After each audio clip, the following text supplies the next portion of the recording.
So anyway, I'm delighted to be able to welcome you. This is the first of what we hope will be an extended series. It's appropriately dubbed the Passionate Practitioner series. And it came actually from an event that we had with a group of very involved graduates of the school who really wanted to give back by giving all of our students an opportunity to hear about various specialties and sort of get involved early. I think one of the original goals was that there are a lot of organizations like the specialty bar organizations, and students who get involved in an earlier stage, so maybe we'll talk somewhat about that. It's fitting, I think, that the snow came in December to snow out the first one, so that our very first panel would be about labor law. Those of you who've had Professor Player's class know that we have a very strong specialty, and he's been shaping labor law practitioners for many, many years now. So many that I was still a student when I first met Karl in the 1980s. And everywhere I go, I run into graduates of the school who tell me how much fun they're having practicing in this field, and tell me what a good experience that they have here. So this is the first of, as I said, of several. There's going to be a connections event in February. We'll have a chance to meet lots and lots of different graduates in different fields. But today we're going to talk about labor law, and we couldn't have a more passionate person to be here to introduce the panel than Elizabeth Rogers, who is a member of the class of 1976. She's also a graduate of Wellesley College, and she has a master's in economics from the London School of Economics. She's now a partner at her law firm called Rogers, Powers and Schwartz, which is located in Boston, and she practices, as you'd expect, in the labor and employment field. She's also taught courses here at the law school, and is a former partner at firm of Kehoe, Doyle, Plater, and Novick, and then another firm, Rogers and Associates. So I should add that Attorney Rogers was in the group of alums who interviewed me when I came to be here, and I told her I've had a lot of interviews in my whole career, but never did I find anyone more prepared or more fun to engage with. And since then, I haven't been disappointed. And every 2 days, she has a new idea of things that we can do to make our teaching better. So we're grateful to all of you panelists for being here, and I now will talk a little bit. So thanks so much. So thank you all for coming, and we are really honored to be the first pilot program about passionate practitioners. And I want to just add that one of the very first people that unites all of us is probably Karl Player. I met him on my very first co-op in labor and employment law when I worked at the NLRB in 1974. And he was a young lawyer there, and he taught me a couple of things. One was always be prepared and how to run a union election, including having a backup for the backup, which is one of the pillars of my trial preparation, that you have, if you have something that's going to work, you have to have it in hard copy as well in case the technology doesn't work. At the time, he was saying, always make sure you have stickies. But little did I know he was going on to be a luminary in the field. And one of the funny conversations that we had was he came up to me one day very secretively and said, "Liz, can we talk?" And I said, "Yes," because he was a young lawyer then. And he said, "I'm applying for a legal position to teach law at Northeastern Law School. What's the lay of the land? What are the people looking for? You know, what do you know about it? Who do you know?" Blah, blah, blah. And I knew students, I knew faculty. I was, you know, we were all very active. It was very small and new then. And he said, "And by the way, our boss is also applying." So it's very confidential. So I put in a good word for Karl, and it's probably the most influential thing I did to promote labor and employment law in the world. And not only that, but it gives the informality that I want for this talk, which is that what he did is a pillar of advocacy and a pillar of career advancement. He was willing to come to some junior person in the room and say, "What do you know about the lay of the land?" I do that in every court. You go up to the clerk. You say, what is the judge like about how you treat a witness? Do you approach the bench? How do you think we're going? What do you think is going on? And what do you think I should do that would be useful? So that informal advocacy of knowing who you're talking to, knowing who you're going to visit, how you put yourself forward in the best light is another pillar of not only career advancement, but of my practice where I use both formal and informal advocacy. I call it circles of gossip as well, but where you really try to find out what's going on. So with all of that, I'd like to find out who you are. So I wondered how many of you are law students or recent graduates who are already interested in employment law? How many of you are students or recent graduates who are just thinking about employment law? How many of you are lawyers or Northeastern alumni who have been willing to come here today to help encourage the next generation of leaders from Northeastern Law School? So that gives you all a sense of how many people came out. I asked people from Northeastern who I knew, who I had worked with, both on my side of the street, which is the plaintiff side, neutrals and public interest people, and people on the management side. And within 48 hours, I had 10 volunteers of people who want to help mentor you. And we've learned the new word sponsor, which means to really get actively interested, to find out, not just have lunch with you once a year, but to see if there's some way that you can actually find a good match with somebody and sponsor them. So with that in mind, we're hoping to have some interactive discussion as we go through it. So I'd like to start out with just a show of hands, if I could again. How many students or recent grads who are here are interested in government work or neutral or public sector kind of work? And Mark Irvings is one of our mediators, and Mike Felsen is from the Department of Labor. How many people here are interested in representing employers and management and that side of it? Okay. And the employment lawyers, would they raise their hand who are the management side lawyers? Okay. And then how many people are interested in the plaintiff side who are law students or recent graduates and representing individuals or unions? And would the alumni or participants who represent the plaintiffs raise their hand? So those of you who are interested, you may have taken a little visual sweep of who we are.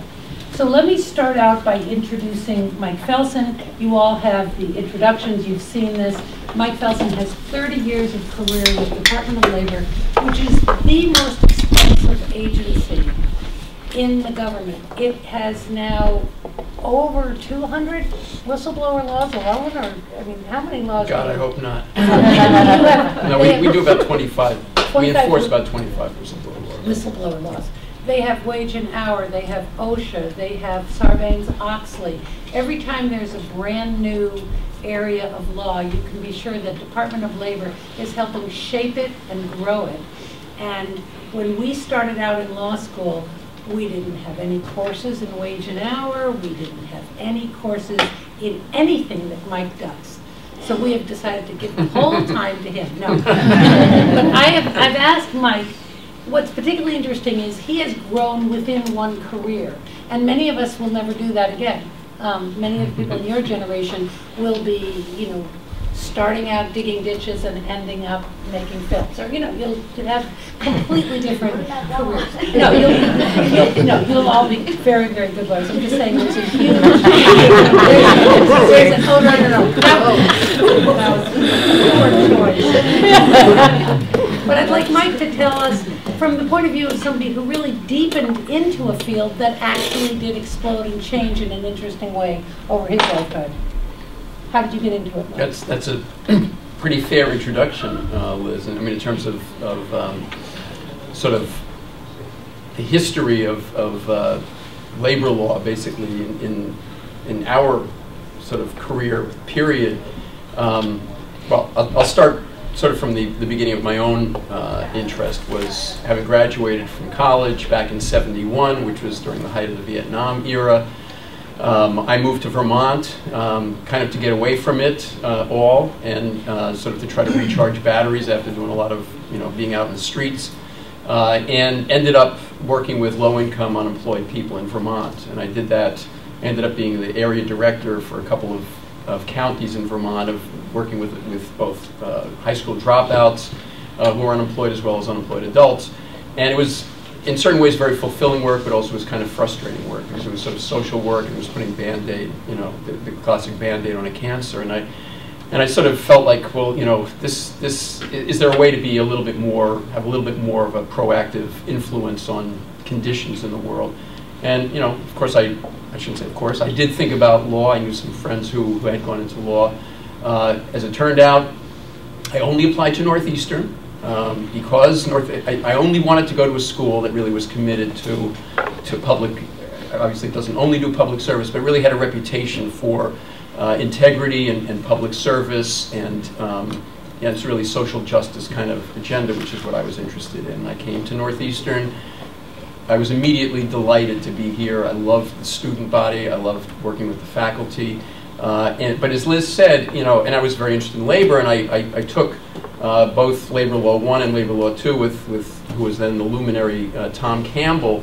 I loved the classes, and I was completely engaged with labor law. But that was the only labor. I mean, maybe we had a collective bargaining, maybe seminar or something like that. But really, that's what the labor law stuff was. And of course, Karl had just arrived, and Karl actually wasn't teaching labor law at the time. Karl, I took antitrust with Karl, which was about the most, like, it was right over my head. I mean, I didn't have a clue what he was talking about. It was all, I mean, he knew what he was talking about. But I wrote a paper on horizontal and vertical integration, and it was like, what am I talking about? I didn't know what I was talking about. But in any event, I did, you know, I graduated, and I had applied to work with the NLRB in Washington doing appellate work there, but I also applied for a clerkship, and I ended up getting the clerkship with Justice Liakos at the Supreme Judicial Court. Had a wonderful clerkship with him, and at the end of that, of course, I needed to think about what am I going to do with the rest of my life. And I was planning on, again, continuing to do labor law. And in that process, one of my colleagues, as a clerk, told me about the U.S. Department of Labor, which the Solicitor's Office of the Department of Labor. Frankly, I never even heard of it. It never occurred to me to apply there. She told me about it. It sounded interesting. The Department of Labor used to primarily do wage and hour law, which was, you know, the Fair Labor Standards Act was passed back in 1938. In any case, I applied. I got the job, and I said, what the heck, I'll go for it. And one of the things that really appealed to me about the job was that it's a litigation, it still is, and it was then, a litigation office. It's one of the few federal government executive agencies that does its own litigation, other than the U.S. Attorney's Office and to some extent, you know, the SEC. And immediately, I was given my own caseload of interesting OSHA cases and wage and hour cases and so on and so forth. You know, being basically, these are your cases, go into court, and it was like trial by fire, learning by doing, obviously with some degree of supervision. The rest is kind of history. I guess I can talk about it a little bit more, but I do want to give another shout out to Mr. Clare, again, who formed so many careers. I will just say that co-op-wise, you know, obviously I love the co-op program, and I'm a devoted fan, continue to be a devoted fan of it. And I had done a public defender co-op in Vermont. I did a small firm out in San Francisco. I did Cambridge Somerville Legal Services, which I liked a lot, and actually considered being a legal services lawyer, although they definitely were not hiring white males at the time, which was completely understandable. And I also, at Karl's suggestion, clerked for a law firm called Sipser Weinstock in New York City, which was one of the premier tough New York labor firms, and Karl recommended it to me because his father, and correct me if I'm misstating this, as I believe was the case, was the head of the brewery workers out in Milwaukee, and Sipser represented them. And he said, this is a great firm, go work for them. So I applied, I got into co-op there. Very interesting co-op, very eye-opening in a lot of ways, which I won't go into now. But again, Northeastern and the co-op experience really helped to form me. I mean, we can get into some more of the details, but I've already talked too long. No, I'm just touched by how many of the people in my class had similar experiences. Tom, how did you get interested in employment law? Entirely by accident. I was one of the few people, I think, not to take labor law with you, Carl. I apologize for that. I did have you for torts, though. So I think you made your way through the entire curriculum before settling into labor law.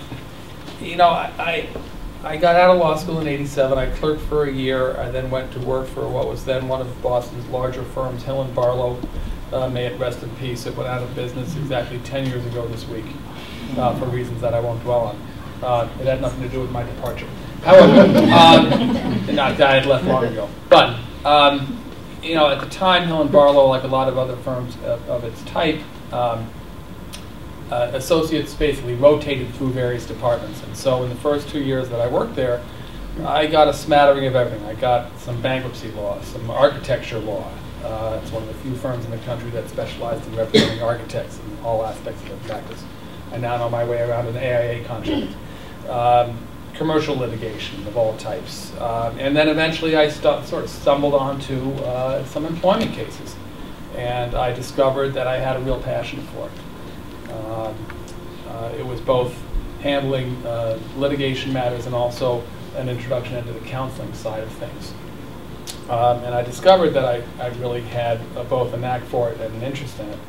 And in reflecting on what it, reflecting back on what it was that piqued my interest, I think it comes down to this.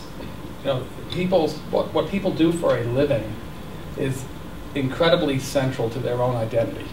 And so employment cases tend to be very heartfelt cases. Every employment case is important.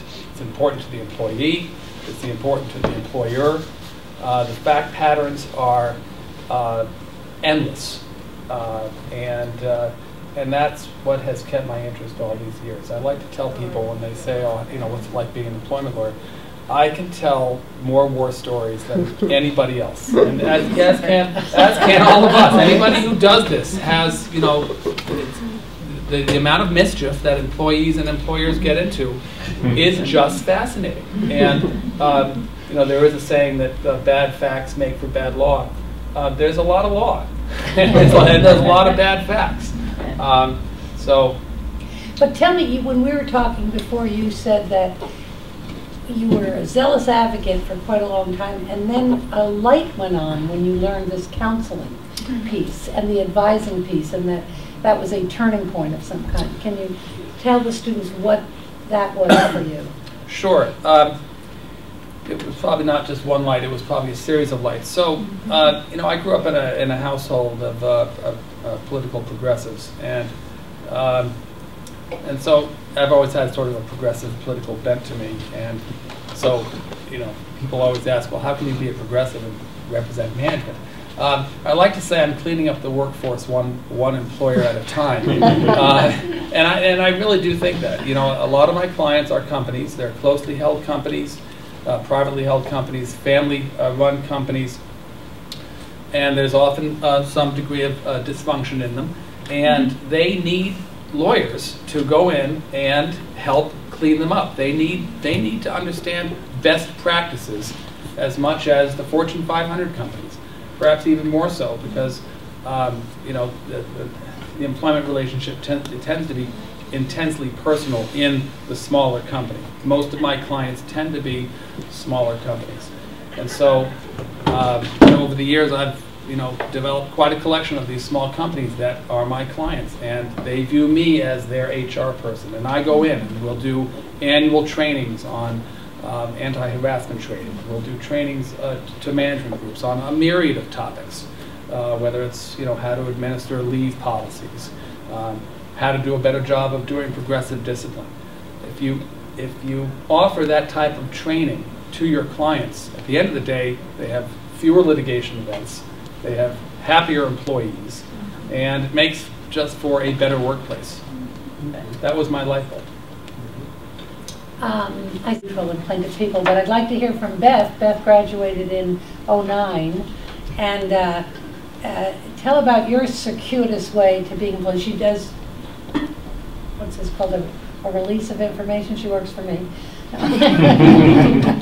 Spoiler alert. Tell us how you started. Liz has been an excellent mentor. Couldn't ask for a better mentor. I ended up in employment law, I think, in retrospect, exactly by the reasons that the co-op program exists. I applied only to Northeastern after I learned about the co-op program, and fortunately got in, and got through my first year and had no idea what I wanted to do, and thought how frustrating. I thought that going to law school was going to be the final big decision I'd have to make about what to do with my life. And now I have no idea what I want to be when I grow up, and I'm in law school. And I ended up clerking with Judge Hinkle in the Superior Court for my first co-op, which was a great experience. You know, I just sat in a courtroom for 3 months, which I'll never get to do again, hopefully, and fell in love with the courtroom. So at that point, you know, a little piece of me fell in love with litigation. And from there, I co-opted with, I don't remember the order, but I co-opted with the Attorney General's office in the trial division. And they are, I think of them kind of as the state's law firm. So whenever the state gets sued civilly, the civil trial division defends. So they get everything. You know, they get a fire truck slammed into my car, but they also get a ton of employment because there's a ton of state employees. So that was my first experience with employment litigation. And I don't think I realized how much I liked it until I started to kind of experiment with some courses here. I took a labor course, and I took employment discrimination from a management side attorney, and loved it. It was just fascinating. I mean, what Tom said is true. I mean, it's just salacious what goes on at work. It's like I get a potential client call, and I run down the hallway, and I'm like, you will not believe what I just heard. And it was really fun. You know, reading these cases was fascinating. And I clerked with Brody, Hardoon, Perkins, and Keston, and they do essentially what the AG's trial division does, except on a municipal level. So if a municipality or a town gets sued, they come in, or Copeland and Page, and work as an insurance defense, but they do a lot of employment. And again, you know, I found it fascinating. I liked the litigation aspect. Where I had clerked with Judge Hinkle, I saw only the piece of litigation that occurs in the courtroom. So when parties came in to argue a motion to dismiss or a summary judgment, or they were there for trial, I saw that, but I had no idea what went on behind the scenes. And so working both with the Attorney General's office and then with Brody Hardoon, I learned what goes on, you know, the majority of the time when you're not actually in the courtroom. And I will say, you know, even though Liz is here, I didn't know which side I was going to end up on. I am not of the belief that there is a good versus evil side in employment law, even though I have been known to use the phrase the dark side, but that's mainly because I enjoy watching management side attorneys when we talk like that. But I ended up doing my last co-op with RPS, and you know, the passion that I think employment lawyers on both sides of the V have for what we do played a huge role in why I ended up staying there. That, and I just, you know, never left. I have not left since my last co-op. The Massachusetts Employment Lawyers Association, which is a predominantly plaintiff side organization where there are individuals that do some other types of law and do represent management side to some extent, but it's predominantly plaintiff side employment attorneys, is you know, a huge resource, a huge source of support and motivation for plaintiff side employment attorneys. And you know, the work is interesting. The people that I work with are fascinating and different and diverse. but at the end of the day, passionate about what they do. You know, I was joking with Ian the other day about what we were going to say when we came here, and you know, that we That's Ian Russell, who works in Powell. We share space with Powell, and you know, we're encouraged to help law students join organizations, and one thing that plaintiffs, employment lawyers aren't known for is having necessarily oodles of money and free time, but you know, that is, I think the passion makes up for it. And I will say that the plaintiff side, what I have seen, you know, you deal with people who are in crisis a lot of the time, in real crisis, because their job is either gone or their job is in jeopardy.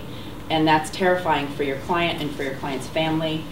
You know, regardless of whether you do litigation on a daily basis, you know, you have to keep in mind that this is their life. And when you're able to resolve something for an individual, there's, in my experience, nothing like that moment when your client can breathe a sigh of relief and thank you and walk out of your office feeling like their life is going to be okay. And so seeing that happen, you know, once or twice has caused me to stay in this business, and you know, I look forward to doing that with ideally each one of my clients. So. With a good color job, but my path was very similar in that I was an activist. We didn't see ourselves as coming to Northeastern to become leaders in the bar. We saw ourselves as coming to become activists and to represent people who were underserved by the legal profession and women at the time that the bar was only 4% women. When I got out and we walked into courts, I would very often be the only woman there. In fact, the very first time I appeared in court, they thought I was a prostitute. Because my boss, we were doing our moot court, we were challenging the prostitution laws on an equal protection theory that the men should also be charged, and I hadn't yet passed the bar, and my boss, Larry Shubo, who later became a judge, said, go up and get our client out of jail, because I think she turned a trick to pay his fee. But anyway, so that was kind of tacky. So I go there, and there's a bar, and I'm standing on the audience side of the bar because I haven't passed the bar yet. And they called this client's case, and I stood up. So literally, everybody literally thought I was a prostitute. But we were really excited about what we were doing. We were trying to change the face of the law. And what is so interesting to me is some of the issues we worked on then are brand new today. For example, this year the NLRB came out with a decision saying that confidential investigations may be protected concerted activity. And that is considered to be sort of new and exciting, and a lot of people are blogging about it. But when I was working at the NLRB in 1974, I asked, and I'm telling this story also for those of you who are starting out in your career, how do you get started? I went there, and there were a couple of women attorneys, but it was mostly a man's world. And my father had always said to me, never be afraid to go to the top and ask for help, and that it is much easier to get help from the top and they can delegate someone than to start at the bottom with somebody who has no authority. So I asked around and said, who's the best investigator? And they said, Joe Kane is the absolute best investigator, but he's a male chauvinist pig. That was the language of the day. He's an MCP, and he's proud of it. And I said, well, I want to work with him. Can I work with him? So I go in, and there he is wearing an MCP tie. Pigs on it, MCP everywhere. And he's been told he has to meet with this law clerk who wants to work on a labor case. And he says, well, Ms. Rogers, we have a new case where somebody is alleging she was sexually harassed at work. It has nothing to do with labor unions, and it's a bogus case, but nonetheless, she's claiming it was concerted protected activity for her to complain about it, and therefore I have to go investigate and talk to the perpetrator. And I said, well, I would very much like to work on that. And he said, well, you can make coffee with the wife of the perpetrator and keep her out of the room so that I can get all the facts from the perpetrator, otherwise he won't talk. So I thought, well, that sounds okay on this one if I can write a brief on why that should be considered protected activity. Because I had just come from another co-op in Tyler, Texas, and we had just done all Title VII law. And I knew all about, I knew about labor law from Tom Campbell, and I thought that's considered protected activity, talking about terms and conditions of work. So he said, okay, you can write the brief as long as you don't say a word in the interview. So we go to the interview, I make the coffee, I sit with the wife, we have a nice talk, she's probably more interesting than the guy anyway. Then I get to write the brief. He liked it, and I said, could I have a real job on the next case if I do this, if I make the coffee? He said, if you do a good job, if you keep your mouth shut. Well, that's the only time I ever kept my mouth shut. So he then gave me another case, and I was allowed to go down to Connecticut and investigate the case. And he taught me how to investigate. There were nurses who were fired for organizing. It was a straightforward case. And they said, oh no, they were fired for very serious medical errors. They gave the wrong medicine to people. People could have had heart attacks and died, etc.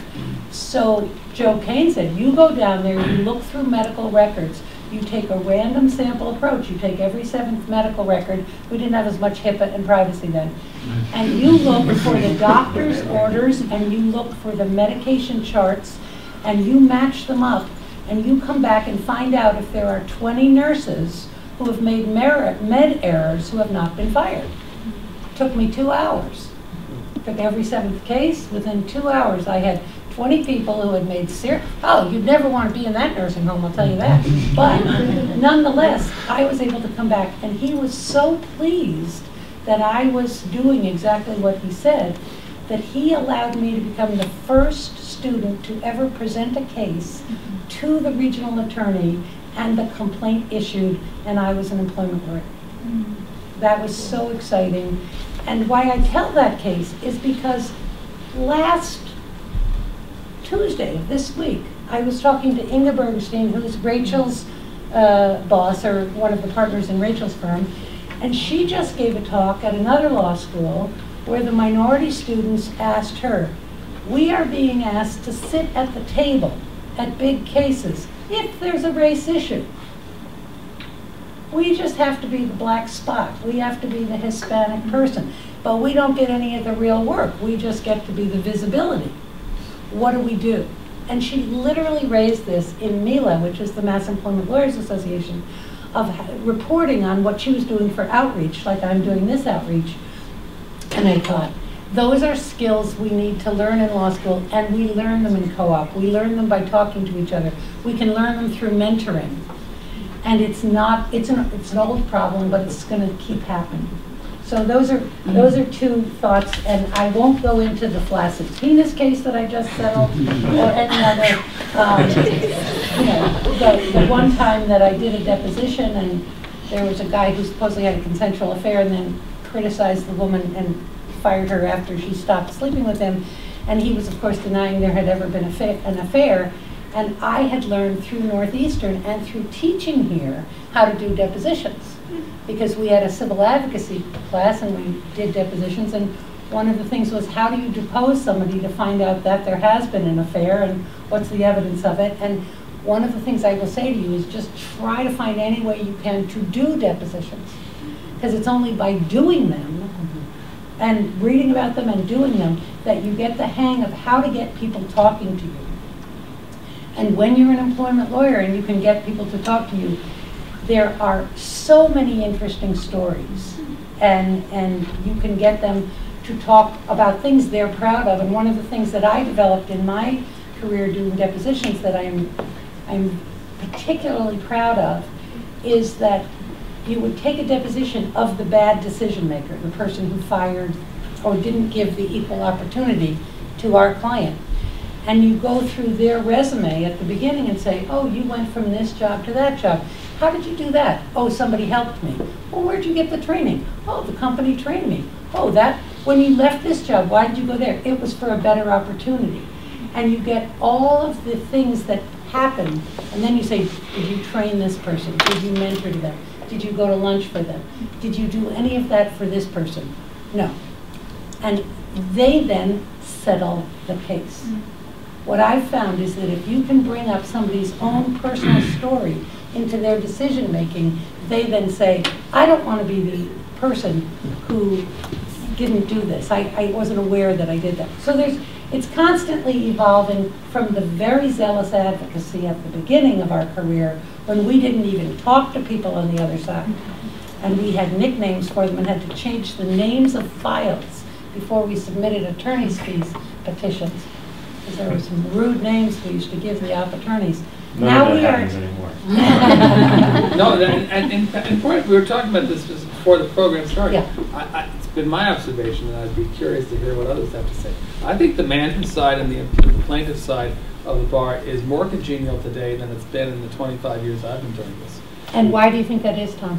Well, for starters, I think the bar associations, it's my view that the bar associations have done a lot to improve relationships. If you look at the Mass Bar Association, for example, or the BBA, they have section councils, and the section councils are made up of people on both sides of the bar. At the Mass Bar Association, Dahlia Radowski and I were co-chairs for 2 years of the section council. She's plaintiff side, I'm management side. It forces you to work together. We have an MCAD advisory board, which is made up of half management side, half plaintiff side. It forces people to work together and to do a better job of listening to one another and listening to what each other's concerns are, which has gone a long way to improving things. When I was the president of the Mass Employment Lawyers Association, which I was 2005 to 2007 after being active in it for many, many years, another graduate of Northeastern was the executive director of the Women's Bar Association, Lizzie Medvedev. So I went and knocked on her door and said, how do you run an organization of all lawyers who you don't employ and you have no power over and have strong independent opinions about many subjects? And she said, poll everybody before you take over. Find out what their priorities are. Get a mission. If you're likely to be renewed, which we have a 2-year term limit, so you're likely to get re-elected, have a 2-year agenda. Start every meeting with that agenda. See if you can get that agenda funded by the firm, get the membership behind it, try to accomplish one thing. And then have your committees and your constituencies be run by good people who have good interpersonal skills and have good teamwork. So I went down that path. And the other thing she said was always start on time. It was 2 very, very good bits of advice. Because then everybody comes on time and you're done, and then they're more enthusiastic. That was a life changer for me. No. So we chose treble damages, which was the wage and hour law. I had been asked to write a chapter of wage and hour law for the MCLE, which is the Continuing Legal Education series, which updates every 5 years or so for practitioners. And I think it was like the absolute backwater in 2003, and they gave me that chapter because they'd given away all the rest. And it turned out that I knew a lot about wage and hour law by the time I became president, and we wanted treble damages, and the SJC, the Supreme Judicial Court here in Massachusetts, had just decided that it was discretionary and it wasn't mandatory. So we decided to have an advocacy piece that we would legislate a change making treble damages mandatory. And a wonderful lawyer named Phil Gordon orchestrated it and planned it, and we had a 2-year strategy, and every single month we met and we discussed that strategy. Interestingly enough, I think I can say this, Shannon Liss Reardon was opposed to it because she thought if it was mandatory, she wouldn't win the first, that a judge would say, this is a closed case, I'm not going to give treble damages against this employer, it'll make them go under. She only wanted it to be discretionary. But nonetheless, we've benefited her. But I got... This doesn't go out of this room. I mention it very specifically because it's the kind of thing that can divide an organization. It can divide a law firm. It is a kind of conflict that is a policy, a legislative policy, and we lawyers who are trained to be advocates and zealous advocates for one point of view often don't have skills or ability in having challenging conversations. So there were two things about that area of law that were incredible, three things really important. Wage and hour has become like a driving engine of economic opportunity because we have uncovered theft of wages. We have uncovered that people are required to come to work and not be paid, and then they're only paid for the 2 hours they're working, or they're required to clock on and clock off, and there's enormous millions of dollars in stolen tips, millions of dollars where people are not being paid for the money that gets put in a tip jar, or the 17% you sign on for a banquet server is not going into the hands but is being siphoned off to management. And so we made an argument for 2 years, and I learned how to lobby and how to talk about that. There are many lawyers who go into employment law and are doing lobbying. The Lilly Ledbetter Act cured problems. So that's a whole other area of law where you can put on your advocacy hat, your persuasion hat, your collaborative hat. And we, in fact, had many, many small employers and many public interest lawyers on our side to get mandatory treble damages, because our argument was the Commonwealth needs the taxes. If people are not paying wages and they're saying that it's just discretionary, they're not paying in the tax portion of the employer's portion. And so it's a theft from public coffers. And then we had small businesses saying, if there is a competitor who is not paying wages or is cheating and I'm paying wages, then we can't compete on a level playing field either with customers, with prices, or for contracts. And so it became this wonderful, equitable argument that we're just talking about don't steal people's wages. And it went through, but then it was vetoed, and then it had to be passed again, and then we had to get a whole new governor elected, and then Tom helped with that, and then we got him elected, and then he vetoed it. And we're like, what the heck? And then Shannon was opposed to it, and we were like, come on, we're going to do this. But we had the whole organization online with it, and we ended up, I literally used my new skills, and I had an elevator conversation with Governor Deval Patrick when we were going to some event, which I didn't usually go to, and I knew he was going, and I got in the elevator right with him. As we went up, I said, here are the 3 reasons why we don't veto it this time. Please don't veto it this time. And I called Phil, and I said, I think I've got a neutral. I think he's going to just sit on it. And he said, I think he is too, because we just got enough votes to override the veto.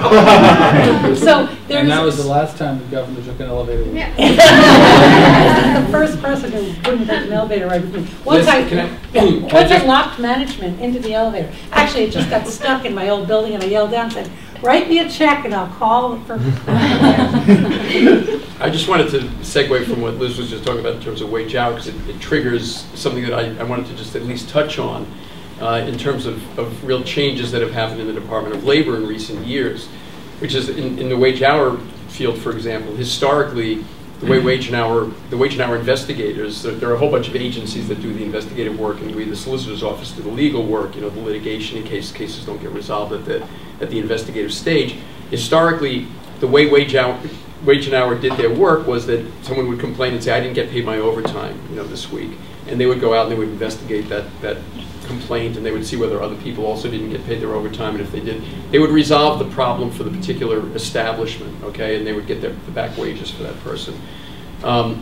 That was the way wage and hour did, and the solicitor's office did, the vast majority of our wage and hour work. And again, as we alluded, the Department of Labor we have 100 different laws, so in terms of diversity, it's really a lot of fun, and it's very challenging because there's so many different nuances to all of them. But with wage hour, what we're doing more recently is that we're acknowledging, we've been looking at the question of how do we actually affect things at the root, at the systemic level, because what has actually happened when you look back at what the impact of the Department of Labor's litigation, we have lots and lots of litigation, lots of cases and lots of resolutions, is that compliance by employers with federal labor laws in the workplace have not really improved very much. Okay, there has not been much increase. So what we're really doing is we're looking at this from a strategic standpoint, and we're saying, what is it that we can do strategically at a much more systemic level to try to impact the behavior of employers? And we are now focusing on, again, these kinds of strategic approaches, like, for example, Wage Hour is no longer focusing most of their work on complaints. We're focusing on where are the bad actors, where are the companies that are misclassifying their employees, where you know, what we're at the top, you know, where there's trickle down to many different layers, you know, for example, with franchises and stuff like that. We're trying to do much more enterprise-wide work so that we have cases where we investigate an individual location and we say, well, how many locations do you have? Well, we have 100 other locations. Well, we start investigating, is this practice prevalent at every single one of or at many of these? And then we end up getting these enterprise-wide results, which I won't bore you with all the different, I mean, we're doing that in OSHA. We just did a big settlement with Monroe and Muffler for 800 different locations are now coming in compliance with the safety requirements for lifts, you know, when they put cars up on lifts. So stuff like that, it's very exciting now the last several years because we're not just putting Band-Aids on, we're really trying to actually cure the problem and really treat the problem at its root. So I'll just put that out. I'm Roger Abrams. I don't teach labor law, but I do hang around with Karl. I teach a workshop in labor arbitration. Patrick will bow to that. I'm interested in knowing what percentage of your work is traditional labor arbitration. I've heard a lot about litigation and a lot about administrative resolution, but Mark and I would like to know, what about us? That is the neutrals. Do you call upon us to hear and resolve disputes under collective bargaining agreements? In my experience, Yes. the percentage of the workforce that's actually involved in labor unions has fallen.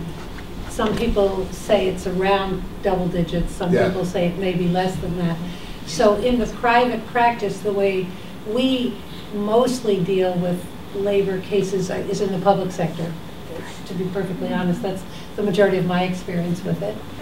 And sometimes we have labor unions that are working with us on litigation, and sometimes they resist working with us, and that's a whole negotiation. Anybody else want to comment? Yes, Jackie, I saw you commenting. Yeah, I mean, Sheila and I both do labor arbitration, opposite sides. In my firm, we have about 32 lawyers.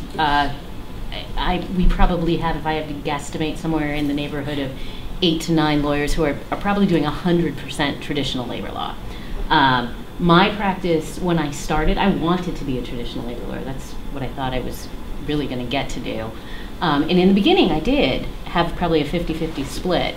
I probably am spending 20% of my time now doing traditional labor. And that includes NLRA stuff?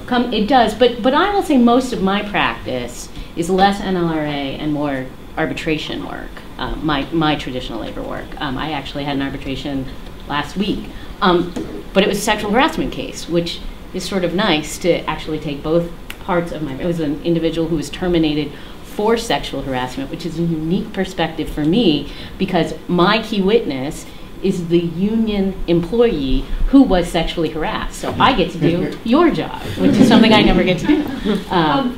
We have about 15 minutes left, is it? And I would love to hear from the students, and I would like to introduce Sheila McCarthy, who is a union lawyer, and Rachel Straub, who is a plaintiff side lawyer, and maybe you guys could answer student questions. Let's invite some student questions, if there are any. My question is, I'm at a kind of transition. I've been doing a lot of criminal defense type of stuff, but I took employment discrimination. I'm really into that. I'm into like racial justice, and like that stuff is very related. And so I'm starting to take employment classes, and I want to take employment law. Go to an employment law firm for the last co-op. What are transferable like skills that may be willing to take me on, or even employ me if I do really want to go down employment law? Rachel's firm does both, so that's perfect. We do. Yeah. I mean, I would say that, I mean, all of the advocacy and trial skills that you learn in the criminal defense context are absolutely useful in the employment context. So I think they're fabulous skills that you can bring to the employment context. Okay. So you've all been practicing a long time. In the course of your careers, the number of people who are now in sort of top management positions who might be described as 60s people, and therefore generally would be much more sympathetic to workers' interests than might have been true 30 years ago. Have you seen any change in the way the law is structured, what your practice is like, the way workers respond to management that would reflect those changes, or is it still pretty much just like it was when you started? Oh, I think everything changed when Farragher and Ellis were decided in my area of law. In Title VII, before 1989, if you alleged that somebody was sexually inappropriate, for example, the employers never fired the person because they would call it inappropriate conduct and they would discipline the person, but they would be afraid it would open the floodgates because he or she might have harassed many other people. And if they admitted that it was harassment, they would then feel like they were in just opening up to having to remedy to many people. But Farragher and Ellis came out and the Supreme Court decided that in federal law, the employers would have an affirmative defense if they immediately investigated, promptly investigated, remedied, and deterred that conduct. Overnight, management lawyers began inviting us out for coffee. Overnight, more seriously, I had a claim that month, and they flew people out and fired the person and said, how much do you want? Because immediately remedying, investigating, and deterring the conduct became an affirmative defense.